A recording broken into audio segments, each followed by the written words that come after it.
Hi, ಎಲ್ರಿಗೂ ನಮಸ್ಕಾರ. ನಾನೊಂದು ಚಿಕ್ಕದಾದೊಂದು ಕವಿತೆ ಬರೆದಿದ್ದೀನಿ.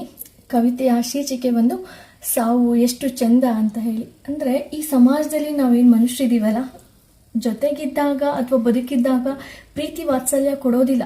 ಸತ್ತ ಮೇಲೆ ಅವ್ನು ನನಗೆ ಗೊತ್ತಿತ್ತು, ಇದ್ದಾಗ ತುಂಬ ಚೆನ್ನಾಗಿರ್ತಿದ್ರಪ್ಪ, ಈ ರೀತಿಯ ಅಭಿನಯದ ಮಾತುಗಳನ್ನು ಅಥವಾ ಪ್ರೀತಿ ವಾತ್ಸಲ್ಯಗಳನ್ನು ಸತ್ತ ಮೇಲೆ ಕೊಡೋದಕ್ಕೆ ಶುರು ಮಾಡ್ತೀವಿ. ಸೊ ಅದಕ್ಕೋಸ್ಕರ ಈ ಕವಿತೆಯನ್ನು ಬರೆದಿದ್ದೀನಿ, ಸಾವು ಎಷ್ಟು ಚೆಂದ ಅಂತ ಹೇಳಿ.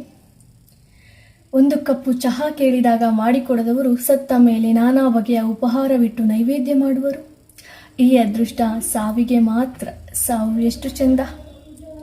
ಬದುಕಿರುವಾಗ ಮೈಕೈ ನೋವಪ್ಪ, ದವಾಖಾನೆ ಕರ್ಕೊಂಡೋಗು ಎಂದಾಗ ಏನಾಗೈತಿ ಸುಮ್ಮನೆ ಮಲ್ಕೋ ಎಂದವರು ಫೋಟೋಕ್ಕೆ ಹೂವಿನ ಅಲಂಕಾರ ಮಾಡಿ ಆತ್ಮಕ್ಕೆ ಶಾಂತಿ ಸಿಗಲಿ ಎಂದು ಪ್ರಾರ್ಥಿಸುವರು. ಈ ಅದೃಷ್ಟ ಸಾವಿಗೆ ಮಾತ್ರ, ಸಾವು ಎಷ್ಟು ಚೆಂದ. ಬಟ್ಟೆ ಹರಿದಿದೆ, ಒಂದೇ ಒಂದು ಅಂಗಿ ಕೊಡು ಎಂದಾಗ ನಿಂಗೆಷ್ಟಿದ್ರೂ ಸಾಲದು ಎಂದವರು ಸತ್ತ ಬಳಿಕ ಸಂಬಂಧಿಕರ ಬಳಿ ಬಟ್ಟೆ ಸ್ವೀಕರಿಸುವರು. ಸಮಾಧಿಯ ಬಳಿ ಬಟ್ಟೆಯ ಸಾಗರವನ್ನೇ ಹರಿಸುವರು. ಈ ಅದೃಷ್ಟ ಸಾವಿಗೆ ಮಾತ್ರ, ಸಾವು ಎಷ್ಟು ಚೆಂದ.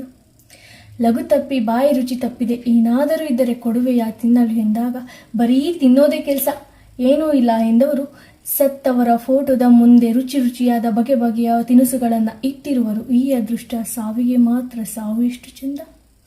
ಹಬ್ಬ ಹರಿದಿನಗಳಲ್ಲಿ ಪಾದಗಳಿಗೆ ನಮಸ್ಕರಿಸಿ ಆಶೀರ್ವಾದ ಪಡೆಯಲು ಹಿಂಜರಿದವರು ಸತ್ತ ಮೇಲೆ ಫೋಟೋದ ಬಳಿ ನಿಂತು ಆಶೀರ್ವಾದ ಮಾಡು, ನಮ್ಮನ್ನ ಕಾಪಾಡು ಎಂದು ಕೈ ಮುಗಿದು ಬೇಡುವರು. ಈ ಅದೃಷ್ಟ ಸಾವಿಗೆ ಮಾತ್ರ, ಸಾವು ಎಷ್ಟು ಚೆಂದ.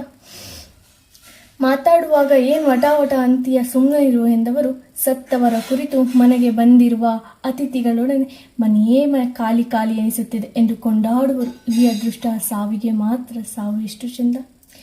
ಸುಮಾರು ದಿನಗಳ ಕಾಲ ಲಘುತಪ್ಪಿ ಮಲಗಿದಾಗ ಏನಾಯಿತೆಂದು ಕೇಳಿದವರು ವರ್ಷಕ್ಕೊಮ್ಮೆ ತಿಥಿ ಮಾಡಿ ಜನರಿಗೆ ಹೋಳಿಗೆ ಊಟ ಹಾಕಿಸುವರು. ಈ ಅದೃಷ್ಟ ಸಾವಿಗೆ ಮಾತ್ರ, ಸಾವು ಎಷ್ಟು ಚೆಂದ.